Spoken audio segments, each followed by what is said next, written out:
Hey, John, it's 4:02. You want to get us started? I think we have about 26 participants on the line right now. We'll just let them in as they come in. All right, we ready to go? We are. All right. Well, I'm glad everybody can make it today, and I'd like to welcome everybody. And we are here today to talk about Senate Bill 2333, which is currently on the concurrence calendar back on the Senate side. And it is a bill to allow CALT therapists, CALT certified therapists to gain licensure and a designation on their Mississippi education license for dyslexia. Currently, right now, you have to have a dyslexia therapy master's in order for that to happen. And this is going to be an alternate route for people to be certified to combat dyslexia in the state of Mississippi. With us, we have Traci Barrientos, who is the executive director of Lighthouse, Missy Schraeder with the DuBard School, Jenny King, Kaleidoscope, and Allison Webster with USM. And a little background about me while I'm here. I have worked with Lighthouse Academy for the last 3 years in their journey to create a school which has done wonders for the dyslexia children in Mississippi, and we are trying to further the education throughout the state in public and private special purpose schools. I am a CPA and an attorney, and I used to work with the state auditor's office. And so I have been working with Traci for a long time and been trying to help her out in any way that I can, as well as it's not really about her, it's about the children of Mississippi. And with that, I would like for each one of those people that I just named to introduce themselves. We'll start with Traci. I got into this journey many years ago. I'm the mother of 4 children, 3 of whom are dyslexic, and didn't have any options for myself. After they were grown, I pursued my dyslexia therapist licensure through a master's degree, and then sat for my CALT exam. So I both hold the Mississippi master's degree in dyslexia therapy and CALT. And then next we'll go with Missy. Hi, my name's Missy Schraeder. I am originally a speech language pathologist. I'm also a CALT certified qualified instructor. I have my master's degree is in speech language pathology, and then I received my structured literacy training through a professional development format. I also was instrumental in creating helping create the master's degree for dyslexia therapy at Southern Miss, and I also serve as the instructor of record for several of those DT classes at USM. I'm also currently the vice president of standards for the National ALTA. All right, and we have Jenny on with us. Hey, I'm Jenny King. I am the co-founder and dyslexia administrator of Kaleidoscope Heights Academy. We were born out of a difficult circumstance, which we'll leave that for another time.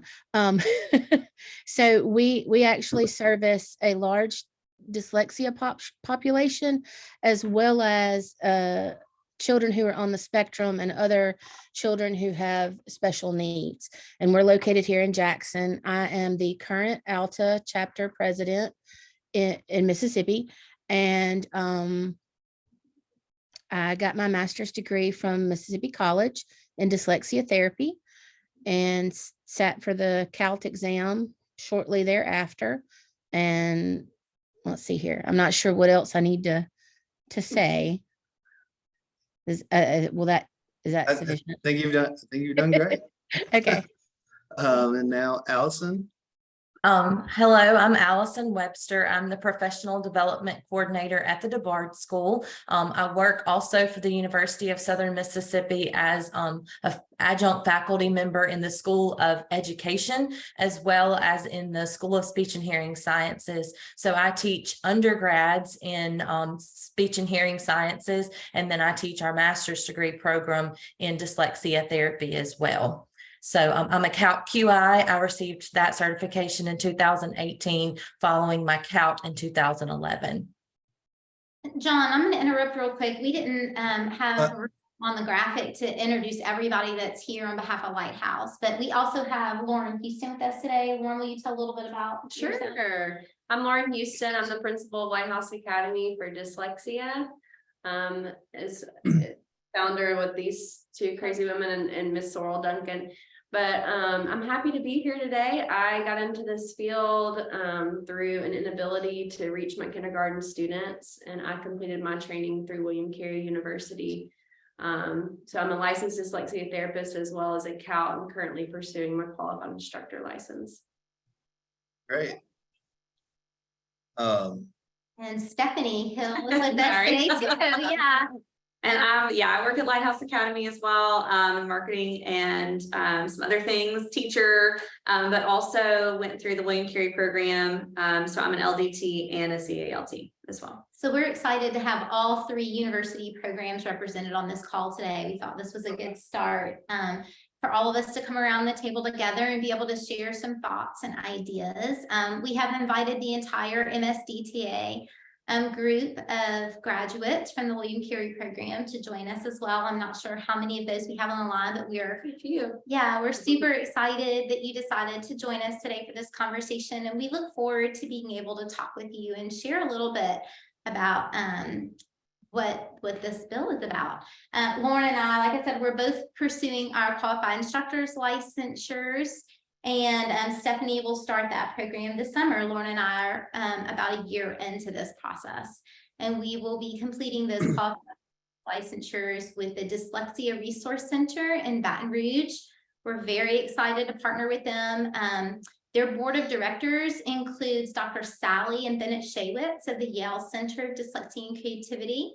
And so to be tied directly to the pedagogy of the research and science coming out of Yale is really exciting for us. So we look forward to sharing that with all of you. Yeah.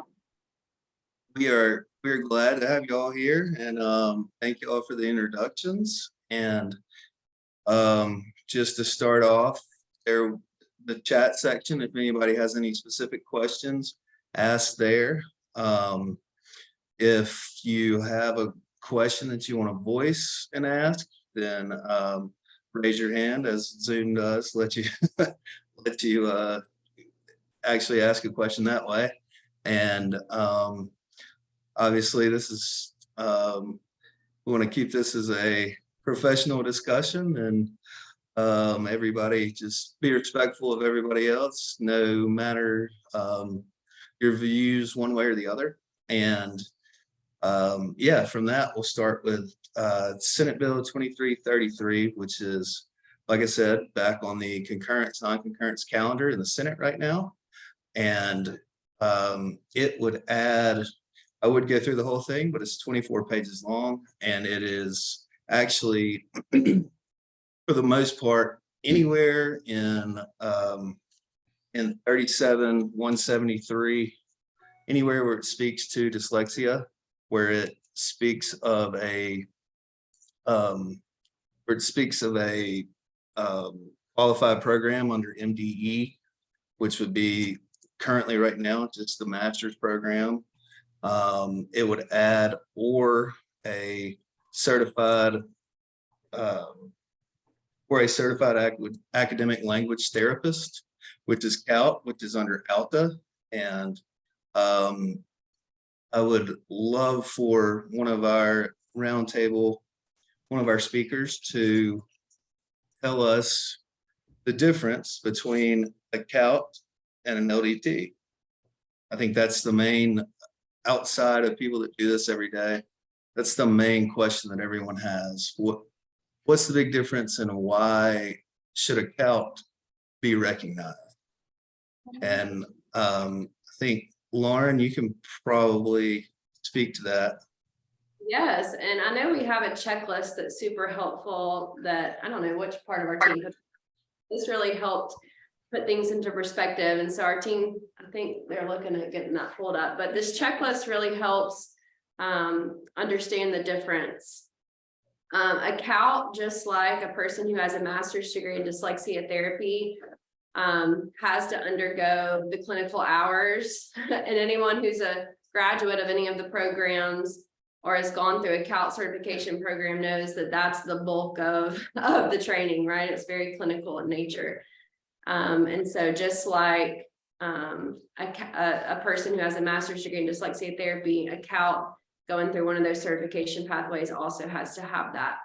It also requires the same amount of coursework.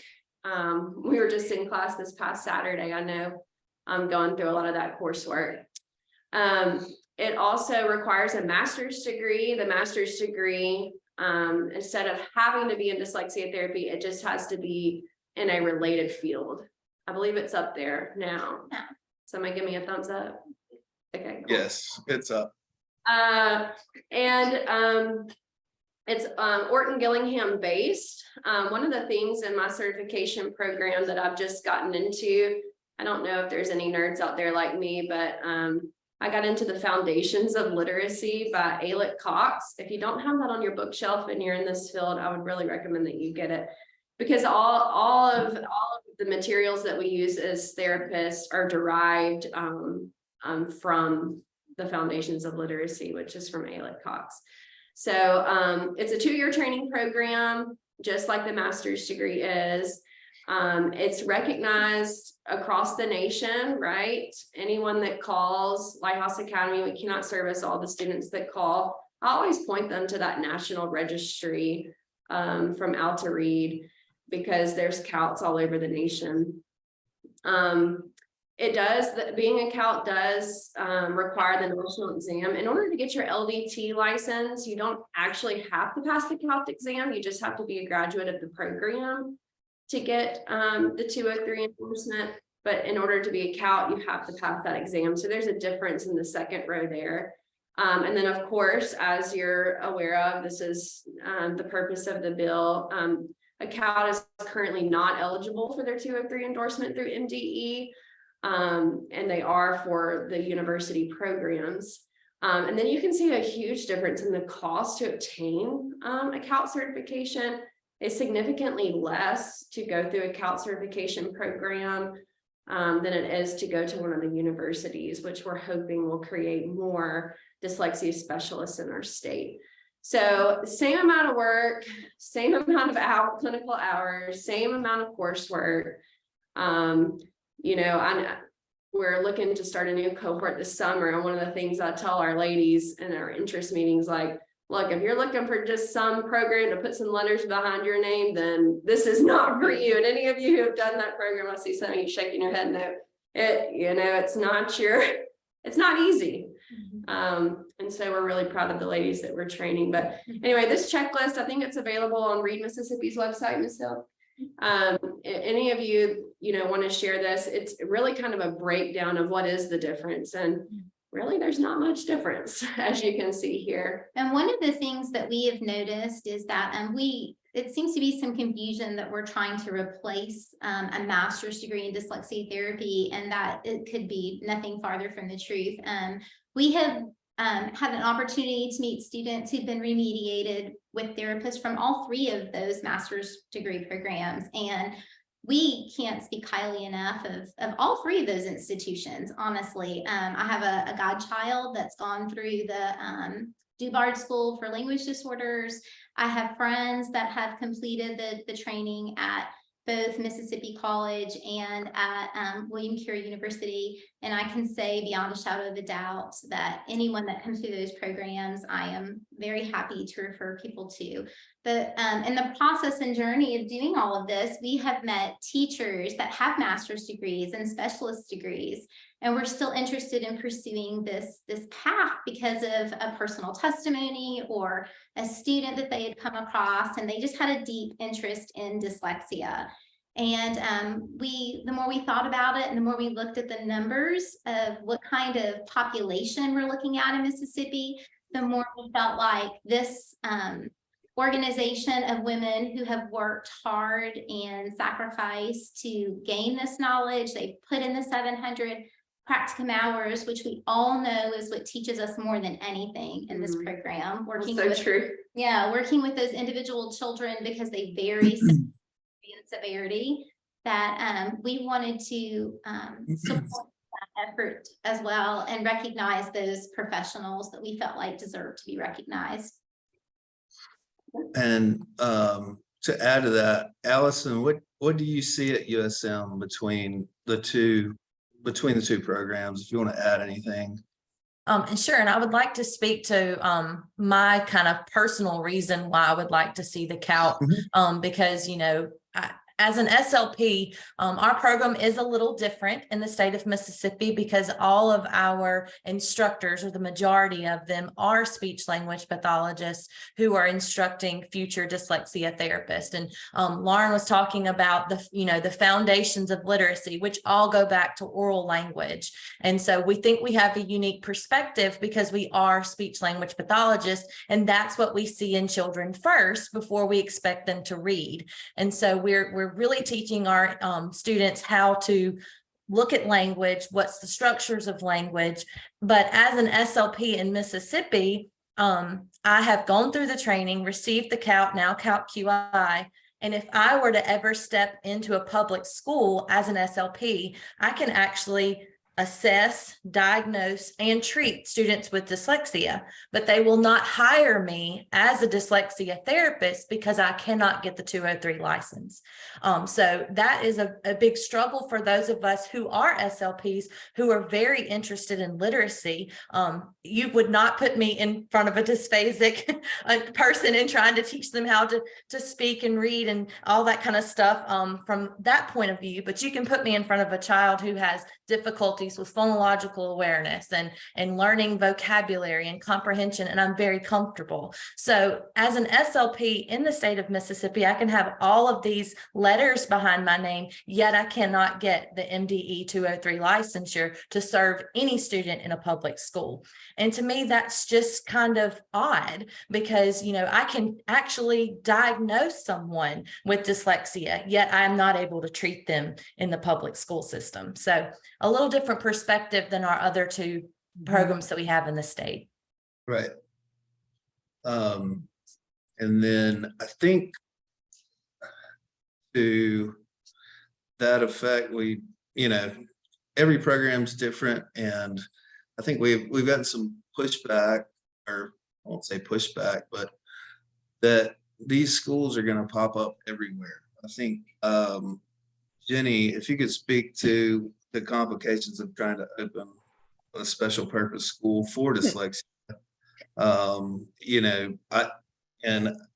helped Traci over the years a little bit, or a lot, I would say, but just kind of the struggles of trying to open a special purpose school, and that this is not going to happen overnight for 100 schools.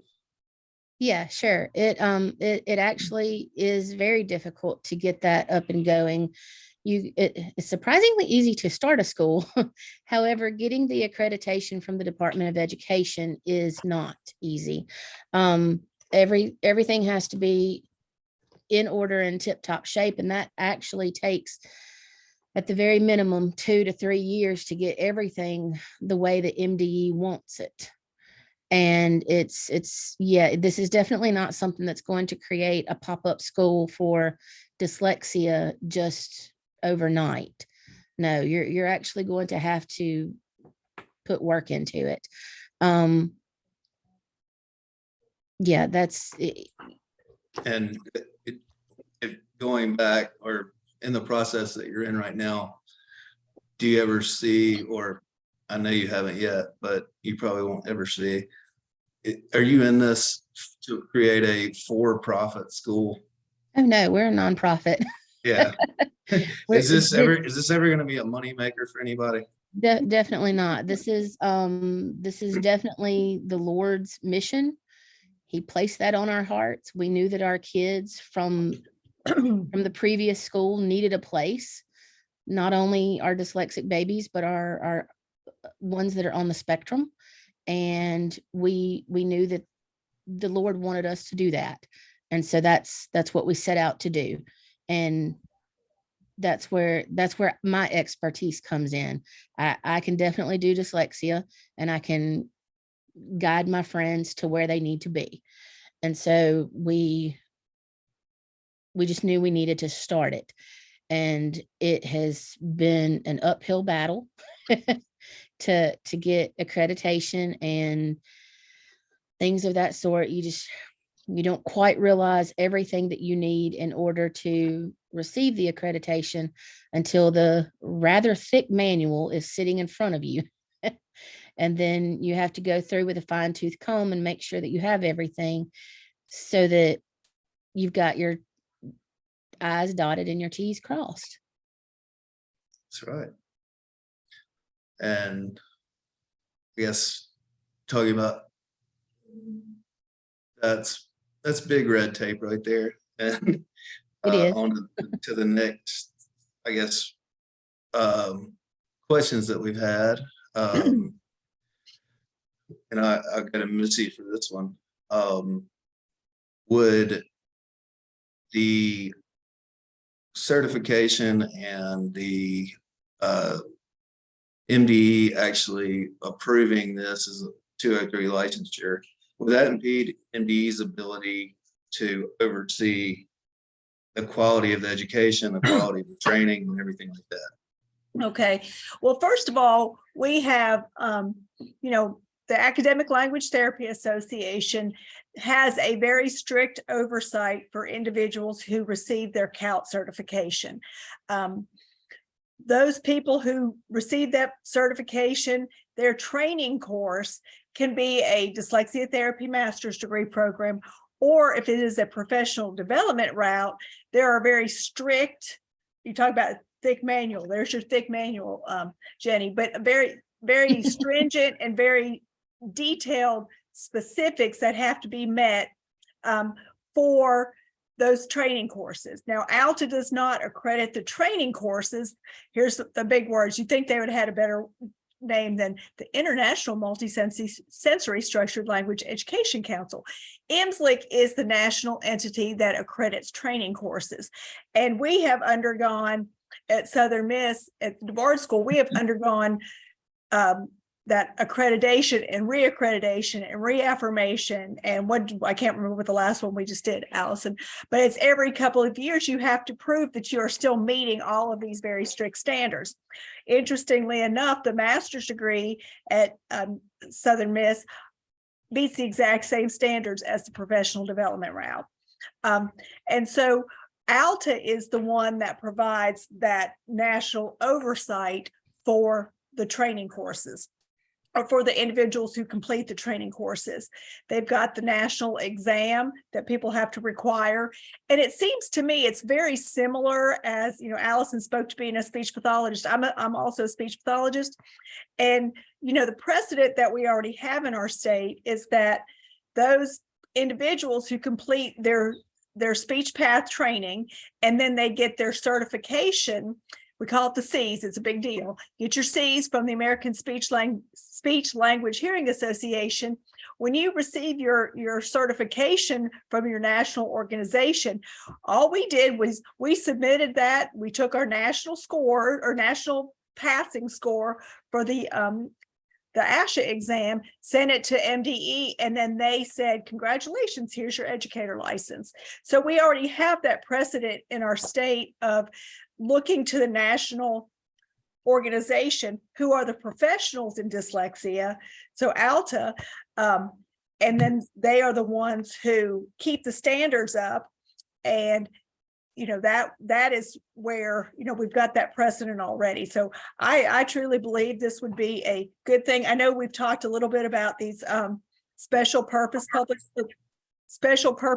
private schools, and we come from a little bit of a different perspective, because our program, the children who we have in our, we have both our children's program and our professional development program, I guess 3 things, and our dyslexia therapy program. So, excuse me. But in the children's program, our children come to us through the public sector. So we are a non-tuition based program. Excuse me, those children come to us. So none of our children, when they come to us, we don't get any type of the dyslexia therapy scholarship money. We don't get the speech language scholarship money because we don't charge a tuition.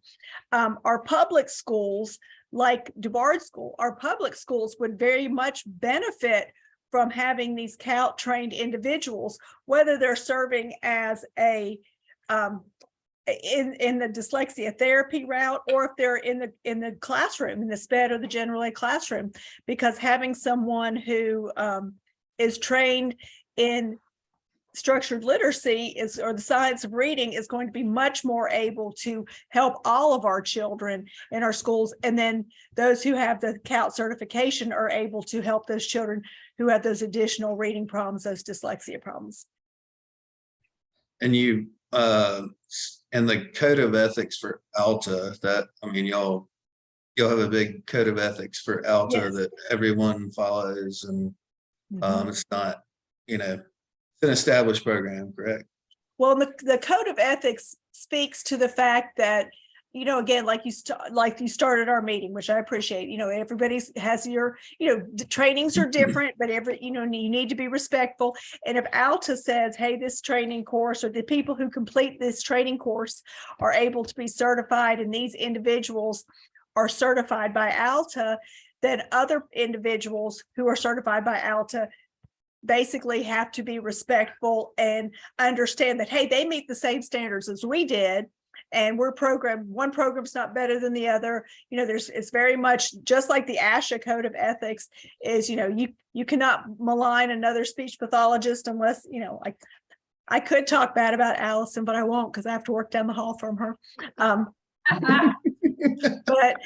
those types of things I can't, without, of course, there are, instances where there actually is a malpractice issue, but we need to be able to be respectful and say that all of these professionals have met the same standards. One program is not different than another program. Mississippi College is not better than William Carey, is not better than Southern Miss. They are all different programs, but they all meet the same standards. And ALTA is very serious about making sure that our ALTA members are respectful and publicly respectful as well to other individuals who are trained. John, Missy, you know a little bit more about this because you're in the university world. Correct me if I'm wrong, but it was my understanding that all of these university programs are actually built on CALT programs. Yes. And CALT-QIs, you have to have a CALT-QI in your title, and you have to have gone through that instructor training, which was difficult after you had already gone through your CALT certification to even open a program like that. I mean, a university can't just take a Ph.D. in structured literacy and open up a dyslexia therapy degree or be No, that's correct. And as a matter of fact, Mississippi College is based on their training courses, alphabetic phonics. William Carey has NIHouse, and Southern Miss is DuBard Association method. So all of the instructors in those courses have to have credentials, or the people who teach the training courses have to have the correct credentials from MSLIC, from ALTA, to be able to teach these programs. Thank you for clearing that up. I wasn't sure. I thought that was the situation, but I wasn't exactly sure how that works. Can I ask something else? I think Anna has a question, but I wanted to ask you one more question real quick. As far as the training programs go, I know DuBard doesn't do this, but do most training programs that are have universities have built their programs on, do they not accredit CALTs in the United States everywhere that's not Mississippi? Do they have CALT training programs as well that they built their university programs on? Some places have both. I know like there's a lady that I know in Colorado, and her training course, it's at Colorado College. They have both a university program and a professional development program. So very similar to us, that you can have both of those programs going on, because as you know, Al or someone has said too, there's a lot of people who don't need an additional degree. They just would like the additional training and the additional expertise that they can get from a professional development route. Thank you for explaining that. I'll ask a question. Would you please? Yeah. So the question from Anna Curtis says, are private special purpose schools able to make their own requirements for hiring dyslexia therapists? For example, only hire LDTs rather than only CALTs. Anybody wants to take that? I'm not sure if I understand Anna's. I can take that one from the legal side. Yes, you could put that in your regulations for your school if you wanted to hire one or the other. So this training would, or this bill really would help our public schools being able to have more access to those professionals trained to a higher level and to appropriate level. Because I know what we saw, there's like, I don't know how many, fewer than 400 or 500 individuals who have been trained in Mississippi through a master's degree in dyslexia therapy, but we have almost 100,000 children with dyslexia. That's a big caseload, ladies and gentlemen. But I think you figured it out. If you could see 30 to 40 children a day, every therapist would have to take on a caseload of 200 children in order to meet that need. And we know that in our rural areas, there's no way you could not get from school to school that way. It's the need is immense. And every year that we wait, it is, as a mother who struggled with this and worried for her own children, I know there are lots of moms that go to bed at night concerned about their children and their prospects of literacy. And that's troublesome to me. And it's almost criminal when you know that you have the ability to remediate these children, and you know you have professional organizations that can step in and give the help that they need. And we don't want that for our state. I think that's what can I piggyback off that a little bit? Because I'm also a mom of 3 very young children.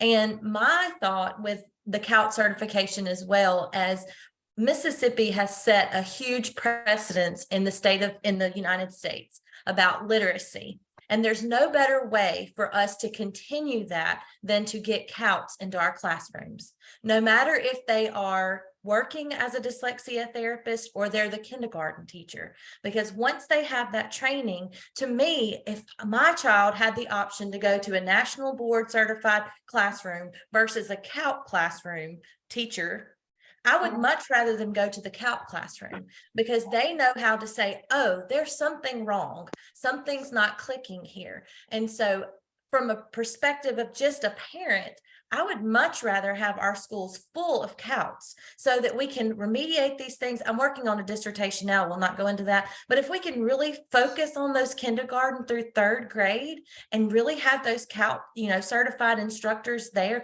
even CALTs. I mean, maybe not at the therapy level because they don't have a master's degree. We would be doing so much more for our students as a whole, not just that 100,000 students that does have dyslexia or the difficulties with reading. That's my point for all of this. May I? And yeah, I was going to say we have a special guest, Delena Terry that has a student at Lighthouse Academy, and we would love to hear her perspective on how her experience has been. And her child is taught by a CALT therapist. Thanks for that intro. My family has had the opportunity to live in several areas across the country, from Indiana to Utah to Texas, and now in Mississippi. And in each of those states, my 3 children have been in public education system. This past year, my number 2 daughter was having some difficulty in second grade. And we were referred to Lighthouse Academy, and we found that she had dyslexia, which does run in my family. And I wish you could see how dedicated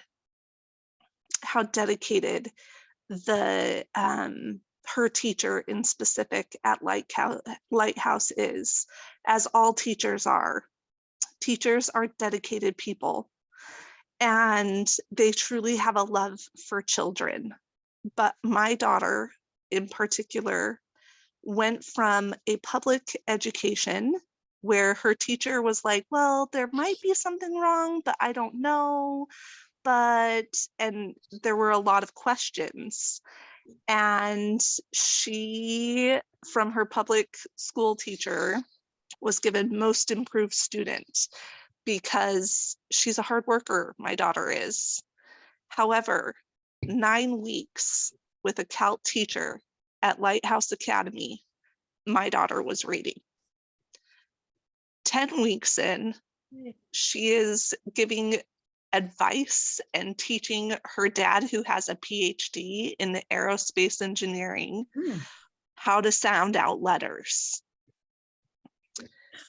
The 9-year-old, the 8-year-old, she's not 9 yet, the 8-year-old is loving and starting to be aggressive about, I want to start this series.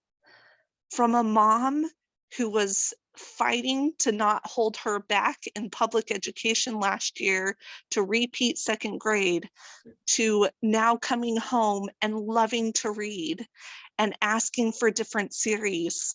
I mean, that's what we really want, right?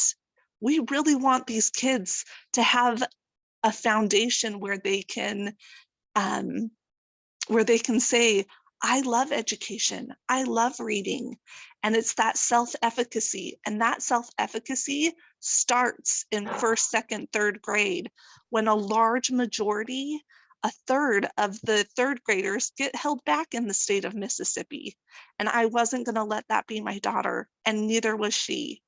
And because of her CALT teacher and the wonderful people and this wonderful school of Lighthouse, that's not happening to her anymore. And her whole trajectory has changed. And there's nothing like hands-on experience. Thank you, Delina. And I do want to add to that. I know you're a parent and you don't know our lingo, but just to clarify, Adeline's teacher is in the CALT training program through the Dyslexia Resource Center. So she's in the process of becoming a certified academic language therapist, but even still, she's wonderful, isn't she, Miss Terry? Yeah. Well, the thing that I really like about that even more, because I know that she's in that program, is there is nothing more valuable than hands-on training. So while you're learning the material and the information, you step back into your classroom the next day and you implement that. There is nothing that makes it hit home more to you than seeing it implemented and the fruits of your labor being rewarded the very next day, the very next week. And it solidifies what you're learning in your classroom as a teacher and as an educator back to back. Thank you so much. Now, Anna, did you want to add something to your question? I saw your hand raised. Yeah, so I asked that question earlier. Miss Terry said something, she said, there's no one better than teachers. And I think with this bill, and I think a misunderstanding is anybody with a master's can get their CALT. However, I feel like our focus is a lot on who can we get in the public school system. Well, let's be real. MDE and our public schools in Mississippi are not going to allow a master's in accounting person to come in and serve these students despite having a CALT, if that makes sense. Like, yes, they have their CALT, they have gone through that training, but they're just not, the public schools aren't just going to hire anybody off the streets. I feel like that's very unheard of. Like, they still need a teaching license to be a teacher in the state of Mississippi. Mhm. And so I really feel like, whether it's a master's in special education or a master's in elementary education or whatever it is, like it's going to be a master's in education, not a master's in basket weaving. Can I comment on that? Yes. The only person that hurts is the children. The only person that hurts is not letting the person who has the certificate, who has the training, actually get in and help. And my older daughter, the one that is not at Lighthouse, is at a brand new school that you would think has all the bells and whistles, who literally came to me last week, got in my car in tears saying, man, I wish that there was a Lighthouse that was for normal kids. The only thing that Mississippi is missing is letting people get in and actually help and teach that want to, whether it's a certificate, a 4-year degree, a Ph.D. like my spouse, or 2 certificates that I myself hold, or my 4-year degree. I love education. However, Mississippi is lacking the resources. So why don't we get people and boots running? Like, let's make it the best learning experience so these kids can advocate for themselves. And the adults, it changes your whole perspective when you see a light bulb come on in a kid's eyes. And can I piggyback off what Anna said too, that in the training courses, in order to get that CALT certification, part of your instruction needs to be that additional, your instructional hours. Well, for those people who have a special or a master's degree in special education or speech path or gen ed, they've got a lot of those hours in their master's degree that they already have, or that they're getting. So like you said, if there was a master's degree in basket weaving, that'd be good, because that way you could bump up on that salary scale easy. But so if you have, I took that at Ole Miss. yeah, sometimes we have I've been teaching professionals for a long time, and so a lot of times the people that we see come through our program, they didn't start out as speech pathologists or as, educators or as dyslexia therapists. They started out, and their interest came because they were, accountant who had a child with dyslexia or a child with other problems. And sometimes some of those people end up being the best therapist, but they also have to undergo all of that additional training to get to the point where they're ready to do the meat of the structured literacy. So I think that, that, like Anna said, a master's degree in anything, but yes, your training course has to make sure before they say, yeah, you've done what you needed to do, they have to make sure that those people who come through have all of these prereqs in their education before they can say, okay, now we're going to start your methodology, that kind of stuff. So it's a little bit confusing when we talk about it, because, they can just have any master's degree, but our training courses have that kind of fail-safe built into it, that it's, we don't let just anybody have that training without having that extra background. Right. And I think also, I'm looking at the licensure requirements. You have to have a 5-year teaching license. So you would have to have your undergrad in education in order to get that license, correct? Okay. Can I speak to that one too? Because again, the precedent in Mississippi, that's not the case. Because as Allison and I can speak, I don't have a single A license in education, because again, when I got that national credential, that automatically entitled me to have that AA license for my master's degree. So that's what this CALT would do, to allow these people to have the licensure starting at the AA license. And then again, our training programs make sure, and ALTA makes sure everybody keeps all of these credentials current, keeps all of their content, their principles of instruction are all, verified, and we remain true to instruction. Thank you, Missy. That was enlightening. Good. Do we have any more questions out there, sitting out there?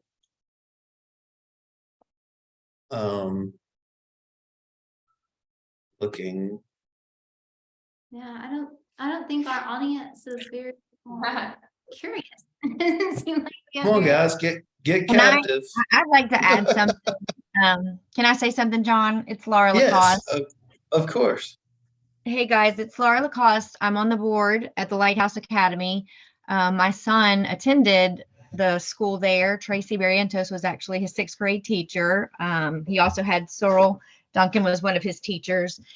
Obviously, we had an amazing experience because I'm still very involved. And I may be preaching to the choir a little bit, but part of what keeps me involved in a lot of what you guys are talking about, I'm hoping that people who are just checking in that may not realize these things and be able to connect these dots. But Mississippi, even though we've made some good progress and we have a lot of great leaders who care about education in Mississippi, even so, we have the highest rate of illiteracy in the nation. We also have the highest rate of incarceration in the nation, and there are studies out there that show a direct connection there, with some of the studies that have happened showing 50% of prisoners are dyslexic, 80% of juveniles in juvenile detention centers are dyslexic, and studies done in 3 states now. And if you connect all those dots and then also look at that, Mississippi is the only state that I've been able to find that I'm aware of that does not allow a CALT to work with the kids. And that is something we have more of than even the dyslexia therapists coming out of our homegrown master's programs, which are wonderful. Nobody wants to say anything negative about that, but let's connect those dots and see where we're not using a resource that we have readily available, unlike the rest of the country. And we have the worst reading proficiency and the highest rate of incarceration and dropouts. That is, to me, I'm not a scientist, and I don't think you have to be a scientist or rocket scientist to see the connection. And so to me, it's a no-brainer. And I'll just leave by saying, as the mom of a dyslexic child and the struggle and the journey, the heart and passion of the teachers that have helped us along the way, including teachers at Lighthouse now that have gone with me to his high school to sit down and talk to teachers who have offered to come in service teachers on their own time. No one is in this for the money. If they are, that is a bad plan. So and y'all are all very smart. So clearly you haven't had this master plan all along. To be in this for 20 years, to suddenly come up with the very plot that you planned all along to finally bring in the cash. So I think it's time. I'm glad the light is shining brightly on this, and it is time to put the Mississippi kids before politics, because we were blessed to have the Dyslexia Academy come along. But before that, it was a daily struggle, a lot of tears, and it took my son years to recover and have some confidence in himself. Years. So that's all I have to say. That's all I have to say about that. Thank you. Dawn, can I just speak up a little bit for a second? I know we've heard our schools' names mentioned several times on this call. That was not the intention, and I'm glad our parents love us. We love them too. But today, we wanted this call to be about all of those children out there that don't have access to a wonderful school like Dugard, or a wonderful school like Lighthouse, or a wonderful school like Kaleidoscope, or any of the 5 fantastic schools that we have. And today is about the in-services that we go and do. And we talk to the faculty of a K-3 school, and we ask for a show of hands, and we say, out of 40 teachers, how many of you think that you could identify the signs of dyslexia in your classrooms and have an idea of what you could do to remediate that if you feel like a child is struggling? And when you get 3 hands raised in a room of 40 children, and you're in a good school, and it's not because the teachers don't care, it's because no one's had exposure to this training. And the children that are there, we know that's 20% of the population. It's 1 in 5. And you know you can make a difference. You know that what works. We know programs that are based on reading science, and desperately want those teachers to have access to training programs.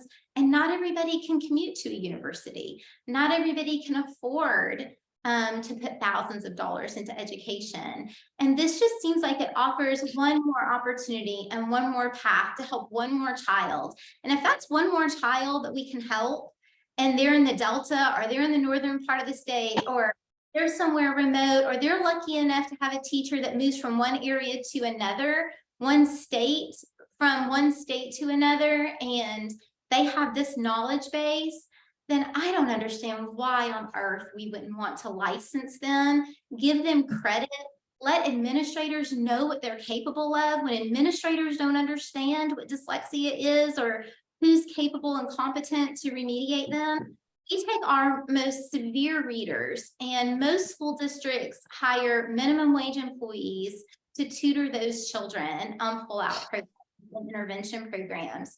And they are our most severe children. They are the ones that need the highest level of understanding of language development, not our least qualified people to work with them. And this is one more path to put those professionals into the field. Let principals and administrators know what they're capable of doing by giving them the licensures that they have worked for and earned and deserved. And I think that's important. I think this is an issue of justice. I think this is an issue of getting everybody their due. And that means children, what we owe them, and it means teachers that we owe acknowledgement and credit to. And I just really appreciate all of you signing on today. And man, I think having representatives of all the programs is a testament to who you are and your character, and you're willing to cross the aisle and say, yeah, I'm proud of what I've got, but there are other things out there that are also wonderful. So, and I'd like to sometime earlier, someone talked about this should be about the children, not the politics. So I'm gonna make the politics plug here for just a minute. And then, we've had a lot of good conversation today, and appreciate everybody being here. But I think that it's time for those people who have information, who know the correct information, to contact your legislators. This will be going, if this bill does not get put on the calendar or get out of conference, I don't know how all these terms are, but if it does not come out of conference this week, this will not happen. So it's going to be extremely important for those of you who support this bill to contact your legislators, send them an email, explain your situation. Please vote yes for Senate Bill 2333. There's a lot of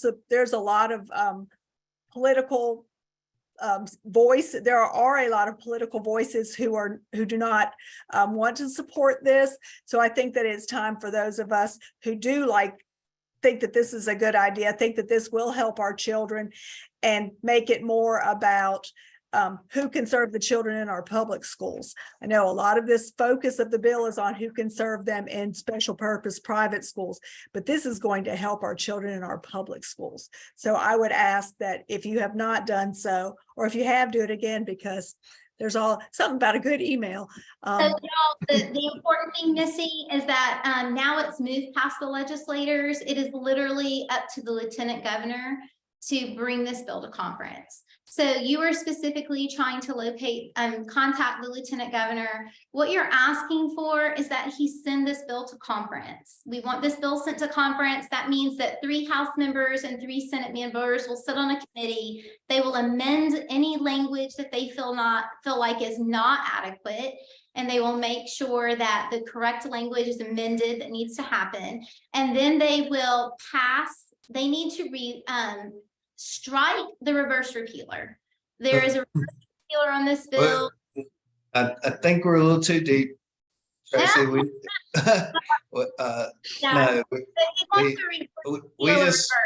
We want to go to conference. That's what we want. That's right. And it's important. So you can go to Read Mississippi. We have an easy way for you to contact him. If you go to Read Mississippi, there is a pre-scripted letter on that website. You can copy and paste it. You can drop your name into it, sign it, tell him where you're from. No, call, we have email and call, Jesse. Yeah, email. Yeah, click that one. Can't see that. Okay, and you can just copy and paste this right here, put your name in it. It tells them exactly what a CALT has to do, and then you can sign it at the bottom and send it directly to his email. I think the email address is on there as well. If you would prefer to make a phone call, we've made it easy for you, or Read Mississippi has. You can click that button and get one of the 2 numbers. It'll take you directly to the website. Can y'all see the website? Give me a thumbs up if you can see it. Yeah. Thank I don't. You don't even have to look up the number. You can just click on that website and it'll drop down the phone number. I have a question real quick. Is this going to be recorded and available in a link that we could share with anyone that may have missed this roundtable? We did Yes, record it today. it is. It is. Okay. Any other questions before we sign off? I would love to say thank you to everybody that came, and We have one last question. Do we have time? It's yeah. two- I'm gonna read it. Stephanie, will you read it? Yeah. More like a comment too, but I think Greta's saying that her hope is to get school districts to actually hire CALTs and LDTs. We know that that's been a struggle all It across the has. board. She's just saying there's not one position, in school districts right now where they can employ them. And we know that's a Right. battle as well. Yeah, so we know that this is just the one first step on a 100-foot journey. And we think that if we get enough CALTs in the school systems, eventually some of those CALTs are going to become principals. Maybe we'll even get a few superintendents. And if once we get enough of us in there where we can change this at the grassroots level, we can make a difference. And once they know what we can do, maybe they'll let us do it. Yep. And thank you, Traci, Missy, Jenny, Allison. Stephanie and Lauren. Thanks so much, everybody. Thank you so Thank much. you, everybody, for Thank you. participating, and we appreciate your time. And if anybody has any questions, email us and we'll get back to you as soon as possible.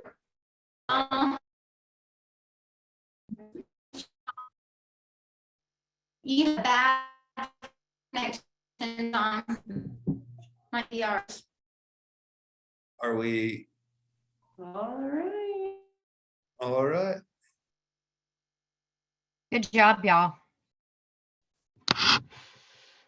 If they go to this website, I mean, like the link to this, will there be an option to watch it back, or is it like a different link?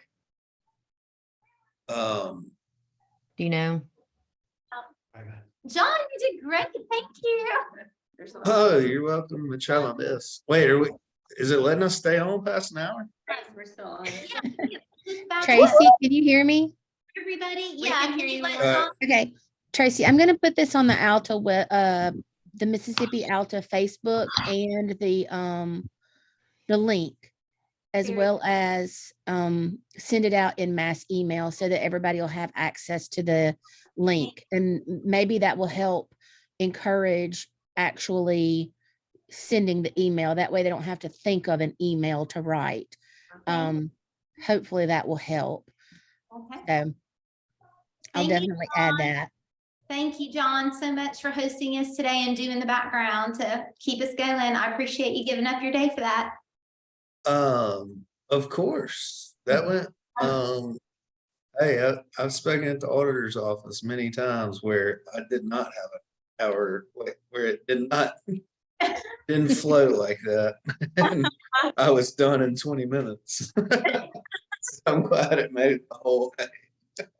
Well, thanks, All right, everybody. thank Whoever's still you. on, we appreciate you. Bye. All Bye. right, y'all have a Bye, good day. y'all. Bye, You y'all. too. Bye.